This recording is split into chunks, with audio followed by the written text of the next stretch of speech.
Hello dear all students, मैं सूरज मौर्य। यह हमारा जनरल एंट्री का है पार्ट 4। आप सभी को बता दूं कि आप हमारी जो पार्ट 1, 2, 3 हैं वो हमारी ऐप से आप देख सकते हैं। SMEC स्मैक नाम से हमारी ऐप है प्ले स्टोर पे, और आप हमारे यूट्यूब चैनल पे भी जाके ये वीडियोस देख सकते हैं। सारी वीडियोस फ्री हैं वहाँ पर।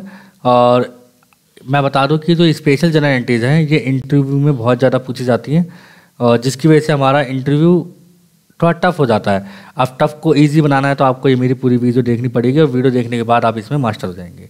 देखिए, अब बैड डेब्ट्स के बारे में हमारा जो पहली स्पेशल एंट्री है उसमें मैंने पहले लिया है बैड डेब्ट। बैड डेब्ट्स कब बनते हैं? जब आप उधार माल बेचते हो, जब कोई आपको पेमेंट नहीं करता तो आपके बैड डेब्ट्स होते हैं। ये चीज़ हमने पढ़ी है। देखिए, पहले तो हमको यहाँ पर डेटर को क्रिएट करना पड़ेगा। ठीक है, हमें किसको क्रिएट करना है? डेटर्स को क्रिएट करना है। तो कैसे होगा? डेटर्स कब बनते हैं? जब हम उधार माल बेचते हैं।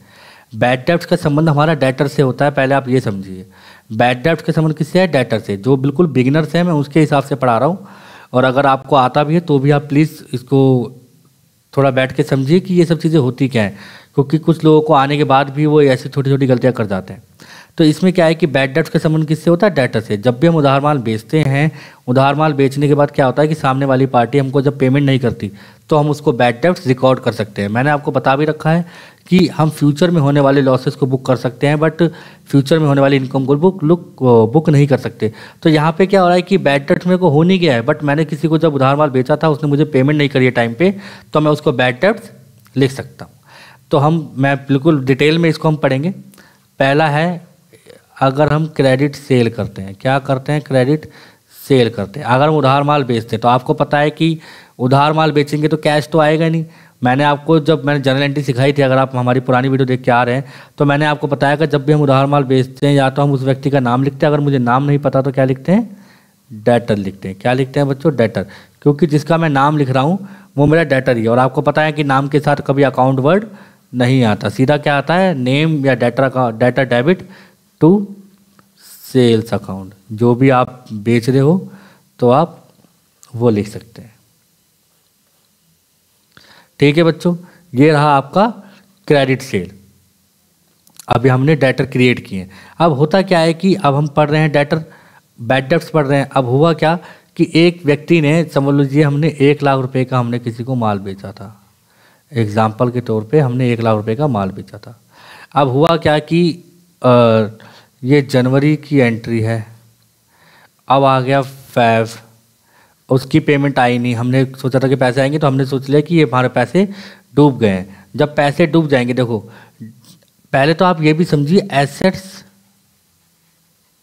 और लायबिलिटी कब बढ़ेंगे तो जनरल एंट्री में इनका क्या इफेक्ट पड़ता है। देखो, जनरल एंट्री से एसेट्स कैसे बनती है? जब भी डेबिट होगा तो एसेट्स बढ़ेगी, और जब भी डेबिट होगा तो लायबिलिटी घटेगी। जब भी क्रेडिट होगा तो एसेट्स घटेगी और लायबिलिटी, सॉरी यहाँ पे डेबिट है, लायबिलिटी क्रेडिट होने पे बढ़ती है। ठीक है, लायबिलिटी क्रेडिट होने पे बढ़ती है और डेबिट होने पे घटती है। तो आप हमेशा ध्यान रखना, अगर किसी भी चीज़ को हम डेबिट करते हैं ना तो हमारा एसेट्स आइटम होता है, किसी भी चीज़ को हम क्रेडिट करते हैं वो हमारा लायबिलिटी आइटम होता है। ठीक है, तो यहाँ पे सेल्स हमारा लायबिलिटी आइटम नहीं है, बट जो ये है पार्टी नेम है, ये हमारी एसेट्स बन गई, क्योंकि मुझे इससे पैसे लेने हैं। मैंने आपको एसेट्स और लायबिलिटी के बारे में बता दूं कि एसेट्स क्या होती है, जिससे मुझे फ़ायदा मिलना है फ्यूचर में, या जिसको मैं कैश में कन्वर्ट कर सकता हूँ फ्यूचर में, वो हमारी एसेट्स होती है। तो ये डेटर जो है, मुझे पता है आगे मुझे इससे पैसे मिलने हैं, इसलिए मैंने इसको डेबिट किया है, ये हमारी एसेट्स है। बट हुआ क्या, ये मेरा बैड डेब्ट हो गया इसमें 10,000 रुपये का। मैंने 1 लाख रुपये की यहाँ पर सेल करी थी और बैड डेब्ट हो गया। तो डेबिट होने पे डेटर क्या बढ़ते हैं और क्रेडिट होने में क्या घटेंगे? घट क्यों रहे हैं? क्योंकि बैड डेब्ट हो गया। क्या हो गया? बैड डेब्ट हो गया। तो एंट्री क्या होगी? बैड डेब्ट अकाउंट डेबिट टू डेटर। तो देखो बच्चों, साफ साफ आपको दिख रहा है कि अगर डेटर्स बढ़ेंगे तो क्या होगा? डेबिट, घटेंगे तो क्या होगा? क्रेडिट। ठीक है, और हमने बोला था कि 10,000 रुपये के हम बैड डेब्ट्स मान रहे हैं, तो हमने 10,000 रुपये यहाँ लिख दिए। ठीक है, अब हुआ क्या कि कुछ टाइम बाद वो किसी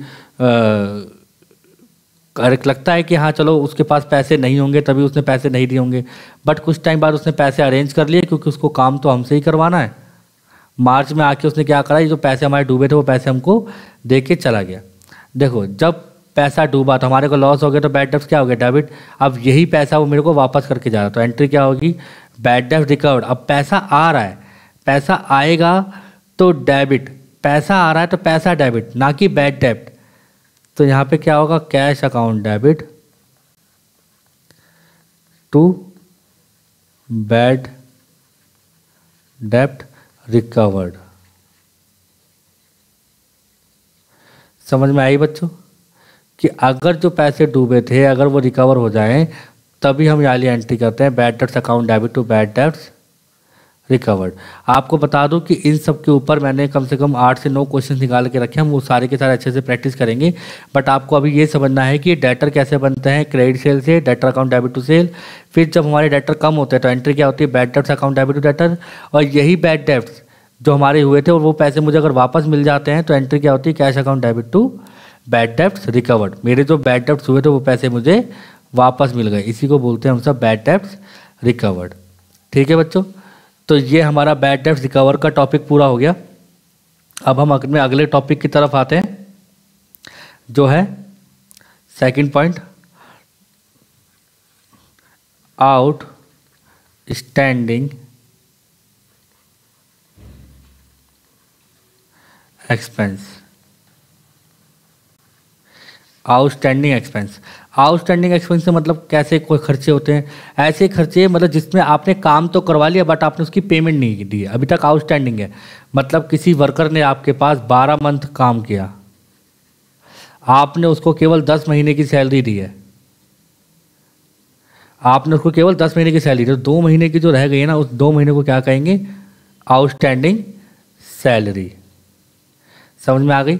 अब उसी तरह से अगर आपने दिवाली आ रही है, लोगों ने घर में वाइट वॉश करवा लिया बट उसके अभी पैसे नहीं दिए, तो वो क्या आउटस्टैंडिंग एक्सपेंस है, ऐसा खर्चा जो देना बाकी है।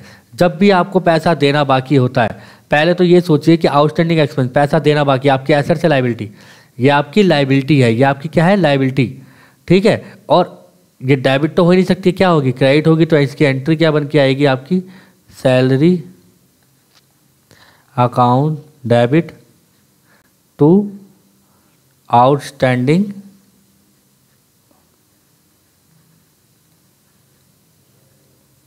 सैलरी।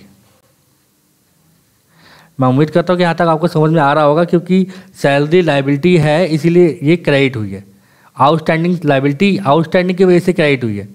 ठीक है, अगर आपको एडवांस मिलता तो आपका एसेट्स है, आउटस्टैंडिंग इसलिए आपकी लायबिलिटी है, तो इसकी लायबिलिटी की एंट्री इस तरह से होती है। अगर ये पैसे हमें मिल जाएंगे, अगर हम सैलरी की पेमेंट कर देंगे तो लायबिलिटी खत्म हो जाएगी, तो एंट्री क्या बन के आएगी, outstanding salary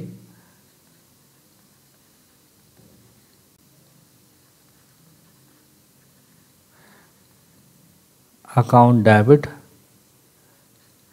to cash.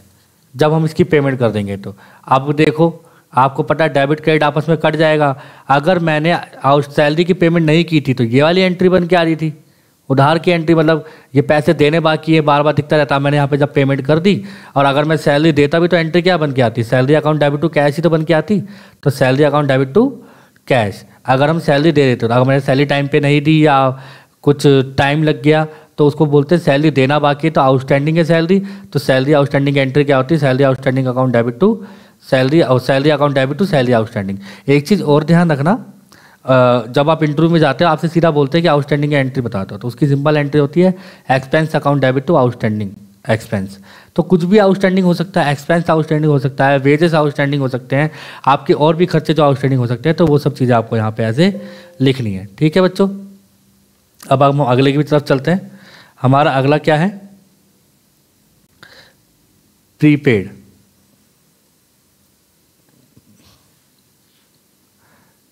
Third,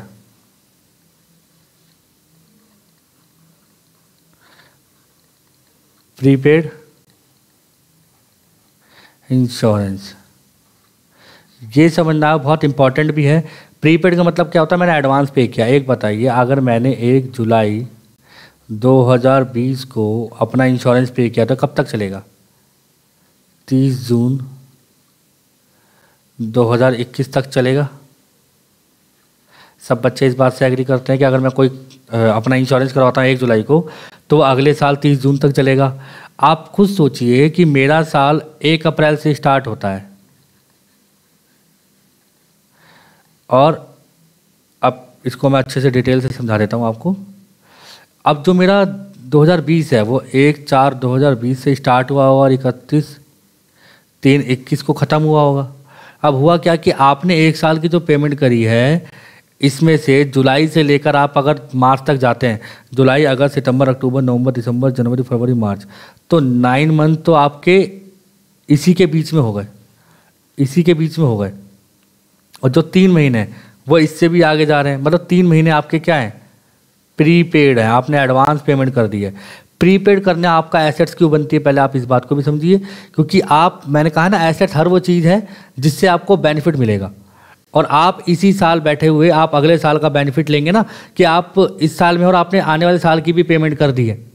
क्योंकि जब भी हम अकाउंट्स मेंटेन करेंगे 31/3/2021, यहाँ तक, इस डेट तक के अकाउंट्स मेंटेन करेंगे और हमको दिखेगा कि हमने ये जो पेमेंट करी है 1 जुलाई को करी है, तो 3 महीने का एक्स्ट्रा दिखा रहा है, तो उसको हम प्रीपेड करके दिखाएंगे। ठीक है बच्चों, अब यहाँ पे हम एक एग्जांपल ले लेते हैं। लेट सपोज हमने प्रीपेड इंश्योरेंस करवाया था 1200 का, ठीक है, जो मैंने पे करा था 1 जुलाई को। एक बात बताइए, जो इस साल का होगा, इस साल का कितना है, 9 महीना। अगर मैं 1200 पूरे साल का भरा तो 9 महीने का मैंने कितना भरा होगा, 12 से 1 कट जाएगा तो आपका आ गया 900। जो इस साल का होगा उसकी तो एंट्री बिल्कुल सिंपल हो जाएगी, prepaid insurance account debit to cash. जो इस साल से रिलेटेड है उसकी एंट्री तो बिल्कुल सिंपल हो जाएगी। ठीक है, ये आपका लेजर फोलियो, ये आपका डेबिट क्रेडिट, और ये आपका आ गया 900 और 900। इसके बाद जो बचा 300, उसका क्या होगा, उसकी एंट्री होगी प्रीपेड इंश्योरेंस अकाउंट डेबिट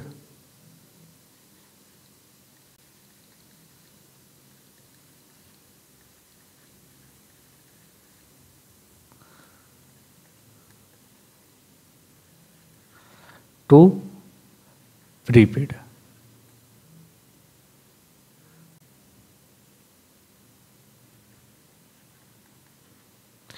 अब देखिए हमने ये वाली एंट्री क्यों करी है, prepaid insurance account debit to, आप यहाँ पे इंश्योरेंस प्रीमियम भी लिख सकते हैं। ठीक है, सीधा इंश्योरेंस प्रीमियम लिखिए आप, क्योंकि हम ऊपर लिख चुके हैं इंश्योरेंस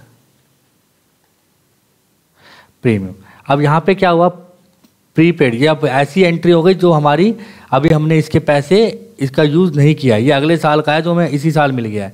तो हुआ क्या, ये हमारी जो एसेट्स है, प्रीपेड इंश्योरेंस है, जो भी प्रीपेड खर्चा होता है उसकी एंट्री क्या होगी, prepaid insurance account debit to insurance premium. और 900 रुपये यहाँ है तो 300 रुपये कहाँ आएंगे, यहाँ पे आएंगे, जो अगले साल में शिफ्ट हो गए। ठीक है, अगर हम कैश पे करते हैं तो हम कैश लिखते हैं। अगर हमने कुछ भी नेक्स्ट ईयर की पेमेंट हमने आज कर दी है तो हम क्या लिखेंगे यहाँ पर, इंश्योरेंस प्रीमियम। हम क्या लिखेंगे यहाँ पे, इंश्योरेंस प्रीमियम लिखेंगे। ठीक है बच्चों, इंश्योरेंस प्रीमियम लिखेंगे।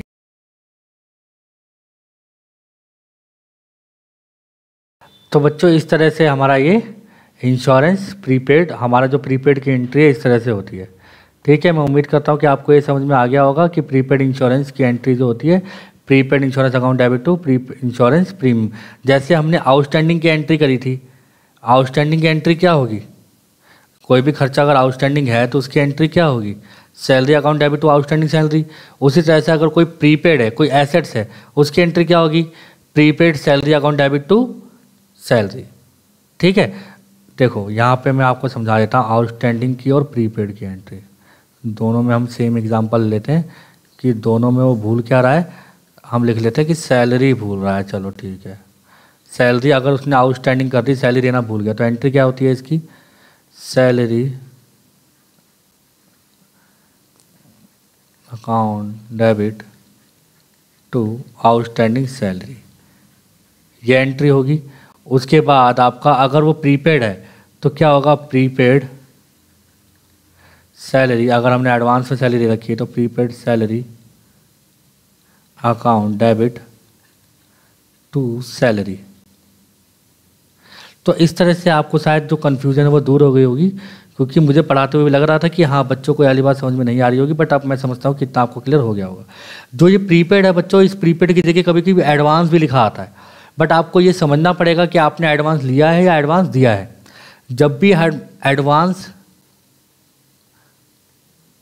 एडवांस पे करते हैं तो वो आपकी बनती है एसेट, ठीक है।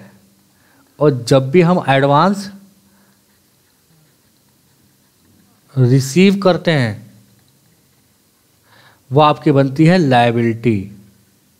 क्यों बनती है मैं आपको बता दूं, क्योंकि जो आपने पैसे एडवांस लिए हैं अभी आपने उसके बदले में काम नहीं किया है, तो वो पैसे आपके लिए लायबिलिटी है, क्योंकि अगर आपने काम नहीं किया तो आपको पैसे वापस करने पड़ जाएंगे, ठीक है। जैसे अगर मैं किसी बच्चे से एडवांस फीस लेता हूँ, 3 दिन आए और आपने मेरे को एडवांस फीस पे कर दी, तो मुझे पूरा महीना आपको उसके लिए पढ़ाना है, तो मेरी लायबिलिटी ही है वो। आप मेरी लायबिलिटी हो, मुझे आपको पूरा महीना पढ़ाना। उसी तरह से अगर आपको एडवांस प्राप्त होता है तो आपकी लायबिलिटी है, कोई एडवांस पेमेंट है तो आपकी एसेट्स है, ठीक है। बट ये वाली एंट्री अलग है, यहाँ पे देख रहे हो आप, और एडवांस की एंट्री भी सेम ही होगी, क्योंकि आपको लायबिलिटी बनाना। लायबिलिटी हमेशा क्या होती है, क्रेडिट, और एसेट्स हमेशा क्या होती है, डेबिट। तो आपको ये थोड़ा सा कंसेप्ट याद रखना पड़ेगा। अब हम आगे चलते हैं, अगर कोई ज़रूरत होगी तो हम इसको आगे और अच्छे से समझ लेंगे। किसी बच्चे को कोई डाउट हो तो आप हमको कॉल करके या वैसे भी आप पूछ सकते हैं। हमने 2 करे अभी तक, 2-3 हो चुके हैं हमारे, अब ये आ गया हमारा चौथा। 4th पे हमारा क्या है, ये लिखा है यहाँ पे डेप्रीशिएशन। बच्चों डेप्रीशिएशन इतना आसान है और बच्चे बहुत ज़्यादा इसमें कंफ्यूज रहते हैं। डेप्रीशिएशन क्या होता है, समय के साथ साथ जब किसी चीज़ की वैल्यू में कमी आती रहती है। अब कमी आने के कई सारे कारण हो सकते हैं, या तो टूट फूट की वजह से आ सकती है, हो सकता है टेक्नोलॉजी में चेंज आ गया हो तो भी, तो इन सब चीज़ को हम बोलते हैं डेप्रीशिएशन। मैंने लेट सपोज कोई मशीनरी खरीदी, तो मशीनरी खरीदने की एंट्री क्या होती है, machinery account debit to cash, यही एंट्री होती है। Machinery account debit to cash, ये एंट्री होती है। अब मैंने आपको बताया कि एसेट्स डेबिट होगी तो बढ़ेगी, क्रेडिट होगी तो घटेगी। अब हुआ क्या कि 1 साल बाद ये मशीन की वैल्यू घट गई, ये समझ लो फर्स्ट ईयर है, और ये अब हम आ गए फर्स्ट ईयर के एंड में, फर्स्ट ईयर के एंड में आ गए। फर्स्ट ईयर के एंड में ये बिगनिंग है। अगर 1 अप्रैल सन 2020 में इसकी वैल्यू इतनी थी, तो 31 को इसकी वैल्यू कितनी होगी, कितने रुपए से घट जाएगी। अब इसकी वैल्यू घटेगी ना, 1 साल आपने यूज़ कर ली तो इसकी वैल्यू घटेगी। घटेगी किससे, डेप्रीशिएशन से। अब मशीनरी जब बढ़ती है तो क्या करते हैं, डेबिट। एसेट जब भी बढ़ेगी, एसेट जब भी बढ़ेगा तो क्या करेंगे, डेबिट। और जब एसेट जब भी घटेगा तो क्या करेंगे, क्रेडिट। तो यहाँ पे क्या आ जाएगा, टू मशीनरी। ये तो हमको पता है कि चलो मशीनरी क्रेडिट होगा, अभी मैंने इतनी सारी बातें आपको बताई। मगर किसकी वजह से इसकी वैल्यू घट रही है, डेप्रीशिएशन की वजह से। किसकी वजह से, डेप्रीशिएशन। यहाँ पे क्या हो जाएगा, डेबिट। आप एग्जाम्पल के तौर पे ले सकते हैं कि हमने कोई 5 लाख की एसेट्स परचेज करी और इस पे 20% का डेप्रीशिएशन है, तो 5 लाख का 20% आता है 1 लाख। तो ये मशीन 1 साल में 1 लाख रुपए से घिस गई, या इसकी 1 लाख रुपए से उसकी वैल्यू कम हो गई। तो समझ में आ गया आपको कि डेप्रीशिएशन दे रखा होगा तो वो एसेट्स की वैल्यू को घटाता है, तो वो एसेट क्रेडिट हो जाएगी और डेप्रीशिएशन क्या हो जाएगा, डेबिट। और आपको पता है लॉस हमेशा डेबिट होता है, तो इसलिए भी परेशान होने वाली कोई बात नहीं है कि हाँ ये कैसे हुआ है कैसे नहीं हुआ, अगर आपको कंसेप्ट थोड़े से क्लियर है तो। अब हम चलते हैं अगली की तरफ। अगला हमारा क्या दे रखा है, दे रखा है हमारा 5वां, इंटरेस्ट ऑन कैपिटल। ये आपको समझना है बच्चों, ये वेरी वेरी वेरी इंपॉर्टेंट चीज़ है जो आपको पता होनी चाहिए। देखो पहली बात तो ये समझ लो कि इंटरेस्ट ऑन कैपिटल वाला कंसेप्ट है क्या, ये कैपिटल पे इंटरेस्ट देते क्यों हैं। Let suppose XYZ limited company है, इसको चलाया है X और Y ने, ठीक है। X और Y ने इसमें पैसे डाले, लेट सपोज इन्होंने डाले 2 लाख रुपए, दोनों ने मिला के 2 लाख रुपए डाले, कुछ भी करके दोनों ने मिला के 2 लाख रुपए इस कंपनी में डाले XYZ में। अब जो XYZ कंपनी बनाई तो XY ने है। आपको बता दूं कि जो कंपनीज एक्ट है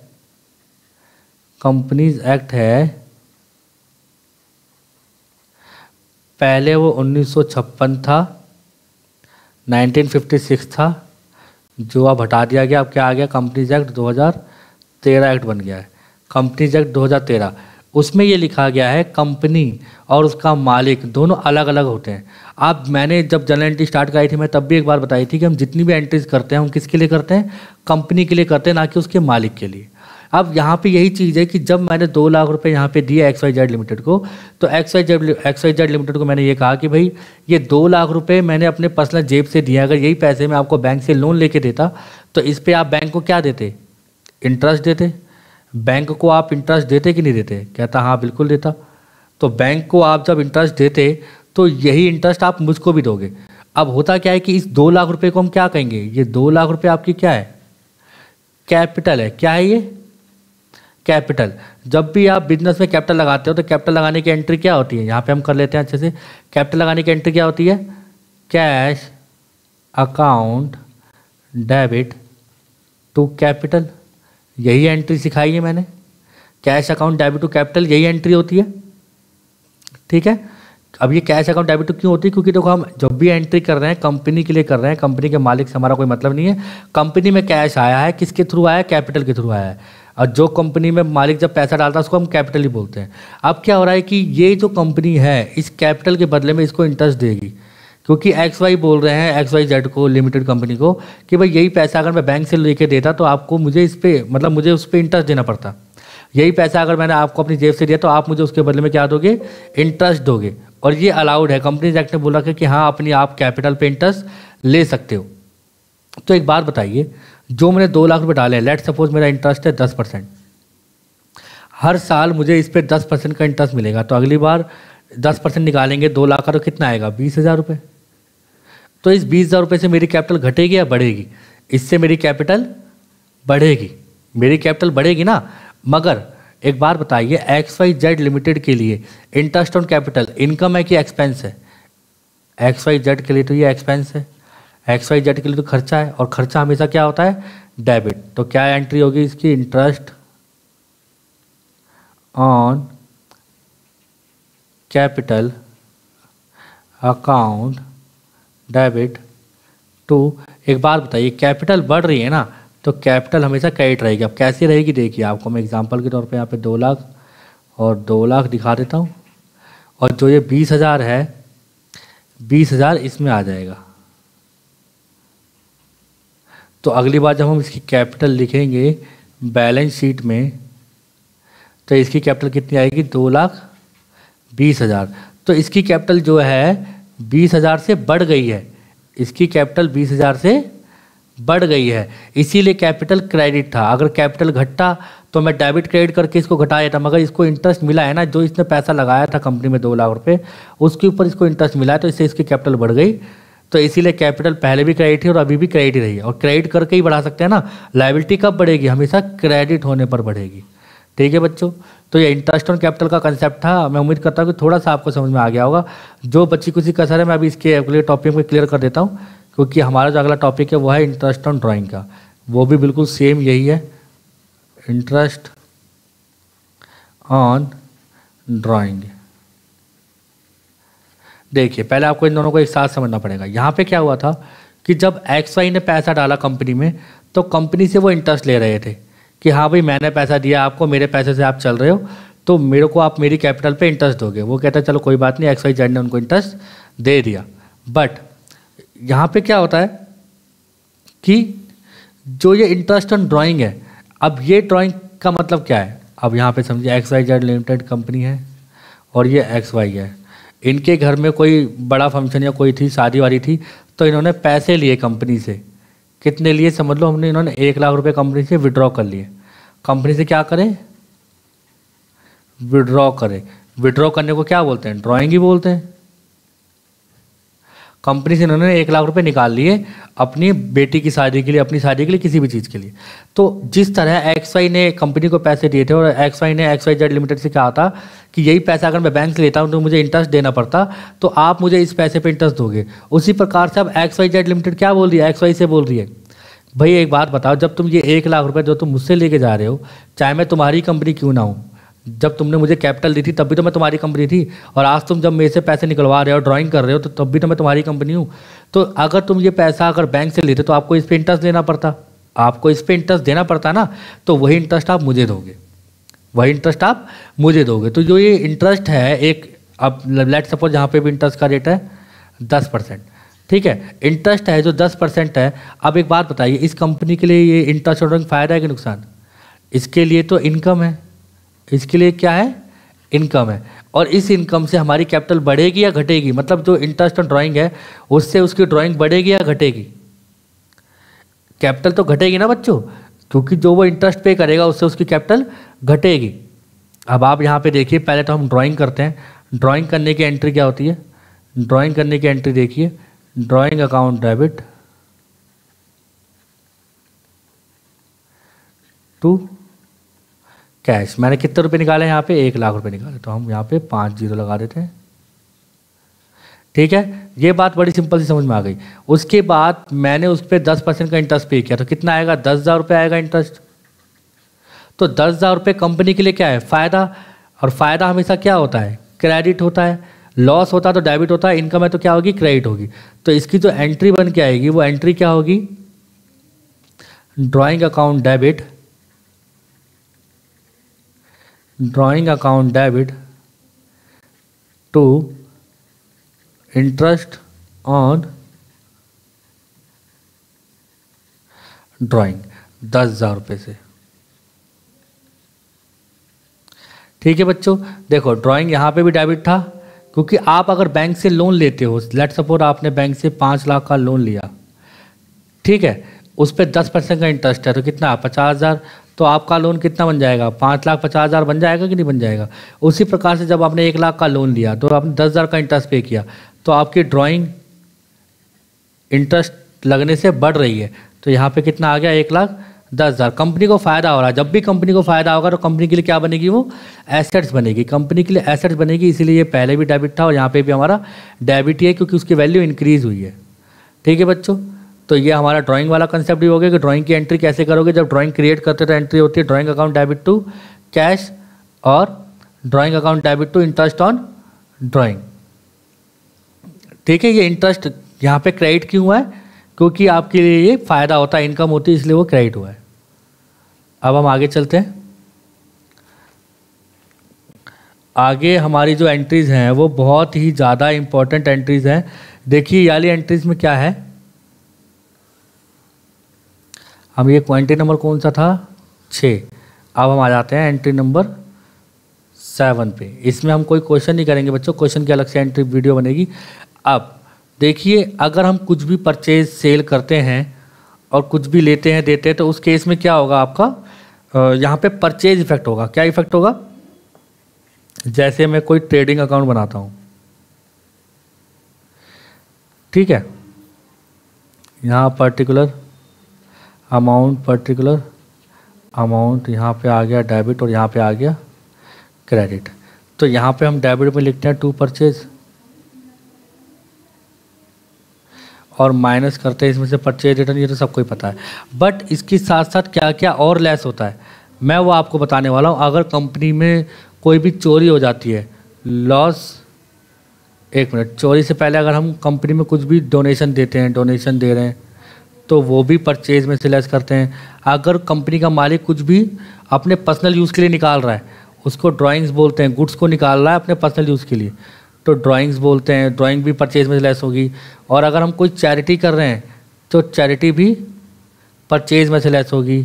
चैरिटी के अलावा हमारा क्या है, अगर हम फ्री सैंपल बांट रहे हैं, फ्री सैंपल डिस्ट्रीब्यूशन कर रहे हैं, तो वो भी परचेज में से ही लेस होगा। और आपका चैरिटी हो गया, ड्राइंग्स ऑफ गुड्स हो गया, ठीक है। और अगर आपकी कंपनी में आग चोरी हो जाती है, थेफ्ट और लॉस बाय फायर, तो इन सभी केसेस में आपका क्या होगा? परचेज ही लेस होगा, ठीक है। क्योंकि ये गुड्स है और हम आपको पता है कि जब हम परचेज करते हैं हम रॉ मटेरियल परचेज करते हैं अकाउंट्स के अकॉर्डिंग, ठीक है। आप ये मत पूछना कि सर बार बार परचेज पे क्यों इफेक्ट पड़ रहा है, क्योंकि ये बार बार गुड्स को विड्रॉ कर रहे हैं, गुड्स की ड्राइंग कर रहे हैं, गुड्स को डोनेट कर रहे हैं, तो बार बार ये परचेज पे इफेक्ट करेगा क्योंकि हम गुड्स ही परचेज करते हैं अकाउंटिंग टर्म में, ठीक है। अब मैं इसके जर्नल एंट्री करके दिखा रहा हूँ। जर्नल एंट्री कैसे होगी देखो, जब भी मैं कुछ परचेज करता था एंट्री क्या होती है, purchase account debit to cash, यही एंट्री होती है, यही एंट्री हम देखते आ रहे हैं, ठीक है। बट इन सब के होने से क्या हो रहा है, मेरी परचेज पे इफेक्ट पड़ रहा है, मेरी परचेज बढ़ेगी कि घटेगी। मैंने बार बार लेस किया था और मेरी परचेज घटेगी ना, घटेगी तो हम परचेज को क्या कर देंगे क्रेडिट, और ये सबको क्या कर देंगे डेबिट। मैं हर एक की अलग अलग एंट्री करके दिखा देता हूँ जिससे आपको थोड़ा आसान हो जाएगा समझने में। जैसे अगर मैंने फ्री सैंपल बांटे, ठीक है, समझ लेते हैं 7 का 0.1 हो रहा है ना, तो फ्री सैंपल बांटे तो एंट्री क्या होगी, free sample account debit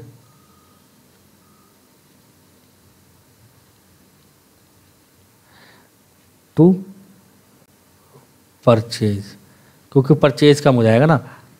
free sample बांटना या एडवर्टाइजमेंट भी बोल सकते हो आप इसको, advertisement account debit to purchase, ठीक है। एक एक करके एंट्री करा रहा हूँ ताकि आपको समझ में आए, क्योंकि आपके बुक में सारी एंट्री एक साथ बहुत कम आती हैं। अगर आपने चैरिटी करी तो एंट्री क्या होगी, charity account debit to purchase, third side fourth charity. अगर आपने फ्री सैंपल हो गया, ये हो गया। अगर आप डोनेशन करी तो एंट्री क्या होगी, donation account debit to purchase, ठीक है बच्चों। मेरे ख्याल से ये 4 ही आइटम है, फ्री सैंपल, चैरिटी, डोनेशन, और एक और है हमारा जो ये आपका रहता है ये 5वां ड्राइंग्स। मैं लॉस बाय फायर और लॉस बाय डेप्थ को मैं आपको अलग से पढ़ाना चाहता हूँ। Drawing account debit to purchase, यहाँ पे ध्यान रखना ये वाली ड्राइंग नहीं है, ये ड्राइंग्स कर रहा है किसकी, गुड्स की ड्राइंग कर रहा है, drawings of goods account debit to purchase, ठीक है। आप चाहो तो इन सबको एक ही एंट्री में भी डाल सकते हो। कैसे डाल सकते हो देखिए, मैं पेन का कलर चेंज कर लेते हैं थोड़ा सा। देखो इसका क्या एंट्री हो सकती है, free sample account debit advertisement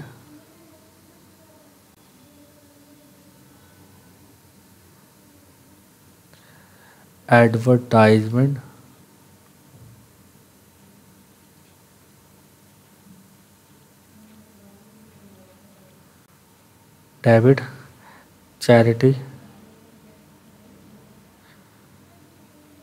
account debit donation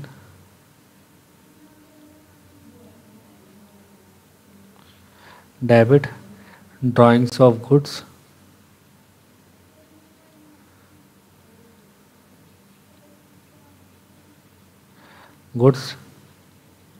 account debit to purchase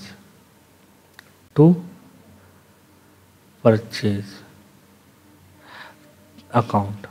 तो देखिए ये सारी एंट्रियाँ भी सही हैं और अकेली ये एंट्री भी सही है। मैं आपको चाहता तो ये वाली एंट्री डायरेक्ट करवा देता, बट आपको थोड़ा सा टफ हो जाता, इसीलिए मैंने आपको अलग अलग भी करा दी और वो भी करा दी, ठीक है। अब हम चलते हैं थोड़ा सा आगे, लॉस बाय फायर और लॉस बाय थेफ्ट की तरफ।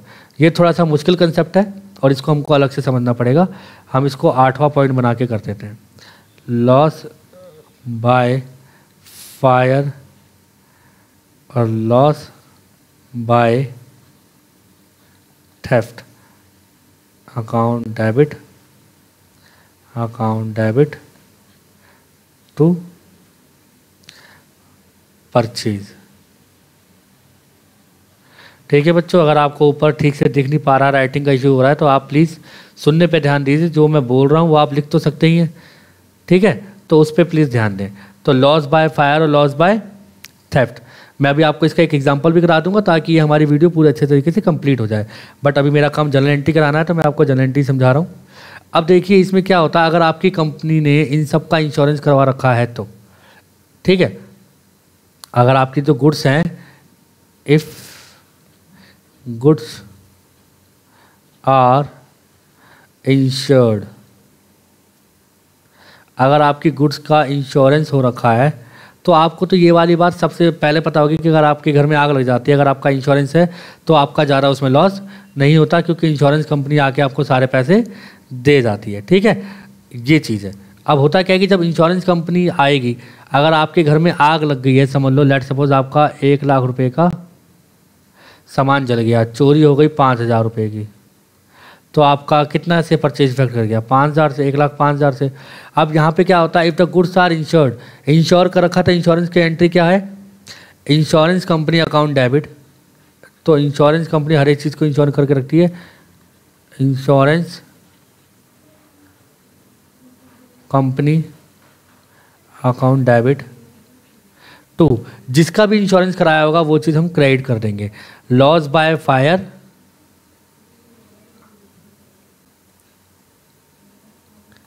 या लॉस बाय थेफ्ट, चोरी होने का भी इंश्योरेंस होता है बाहर मार्केट में और फायर का भी होता है। ठीक है, तो कितना है ये, 1,05,000।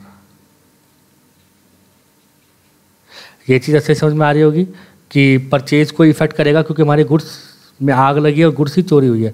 हम यहाँ पे जितने भी अकाउंट बना रहे हैं कंपनी के बना रहे हैं, तो अपने मन में कंपनी रखो, घर मत रखो।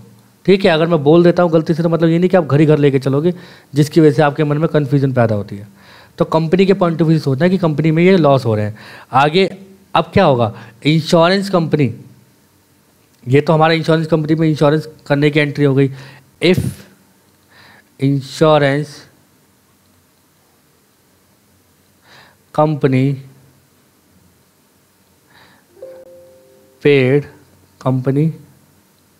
पेड फुल अमाउंट, मतलब जितने का मेरा लॉस हुआ था पूरा अमाउंट बैंक इंश्योरेंस कंपनी ने मेरे को दे दिया, मुझे पैसे मिल गए। जब पैसे मुझे मिल गए तो बैंक क्या होगा, डेबिट। बेटा आपको इंश्योरेंस कंपनी कैश तो देने आएगी नहीं ना, अकाउंट के थ्रू ही पेमेंट होगी आपको, तो bank account debit to insurance company, insurance company.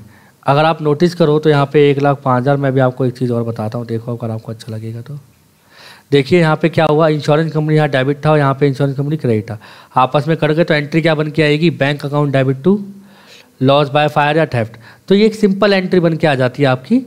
ठीक है, लॉस के केस मतलब ये आपको इतने पैसे मिल गए ना, इंश्योरेंस कंपनी ने पैसे दे दिए, वो अपना काम करके चली गई और हमारी नॉर्मल एंट्री क्या बन के आ गई, bank account debit to loss by fire.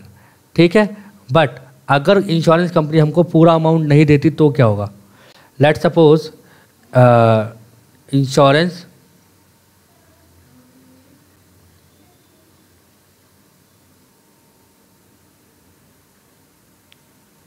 Company paid only 50% ही पे किया हमको, कितना पे किया, केवल 50% पे किया, तो हमको 50% का नुकसान हो गया। तो 50% के अब उसकी एंट्री क्या होगी, जितना आपको प्राप्त हुआ बैंक अकाउंट डेबिट, और जो लॉस हो जाएगा वो कहाँ जाएगा, प्रॉफिट एंड लॉस अकाउंट में जाएगा आपका, टू इंश्योरेंस कंपनी। तो बैंक से आपको उसके हाफ पैसे मिले तो आप उसका हाफ करिए, 1,05,000 का आधा कितना होगा, 52,500। ये पैसे आपको मिल गए और 52,500 का आपको लॉस हो गया और 1,05,000 रुपये आपके यहाँ आ जाएंगे। ठीक है, तो 1,05,000 रुपये जो आपको मिलने थे उसमें से 52,500 रुपये मिले और 52,500 का आपको क्या हो गया, लॉस हो गया।